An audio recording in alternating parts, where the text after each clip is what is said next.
যিনি আমার ক্যান্ডিডেট ছিলেন তিনি বক্তব্য দিয়েছেন বিএনপি কে খোঁচাখুচি কইরেন না। আরে আমি হানজালা বিএনপি কে খোঁচাখুচি করলে বিএনপি দেশে থাকতে পারবে না। আপনারা রাজনীতি করেন শিবচর উপজেলা নিয়ে, হানজালা রাজনীতি করে গোটা বাংলাদেশ নিয়ে। আপনারা চিল্লা চিল্লি করবেন গ্রামে খেতে, হানজালা চিল্লা চিল্লি করবে বাংলাদেশের পার্লামেন্টে। আমার চুপ করে থাকা মানে বারবার বলছি এটা কোনো দুর্বলতা নয়। আমি নতুনত্বের রাজনীতি চাই। আমি শিবচরের কোনো প্রতিহিংসা আধিপত্যের রাজনীতি আগামীতে দেখতে চাই না।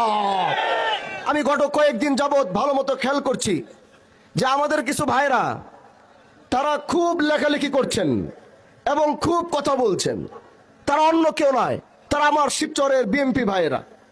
কিন্তু আমি তাদেরকে একটা কথা বলতে চাই, আপনারা কি এটা মনে করছেন না যে আমি হানজালা নির্বাচিত হওয়ার পর আমার একটা নেতৃবৃন্দ কারোর সাথে কোনো খারাপ ব্যবহার করে নাই, আমার একটা নেতৃবৃন্দ কাউকে হুমকি ধামকি দেয় নাই। আমি হানজালা এমপি হওয়ার আগে যে আমার কতটুকু পাওয়ার ছিল এই শিবচরের মাটিতে, এটা কি আপনারা দেখেন নাই? তাহলে আপনারা কি মনে করছেন আমি চুপ করে আছি কারণ আমি শান্তি চাই? আমি শিবচরের প্রত্যেকটা মানুষকে নিয়ে কাজ করতে চাই।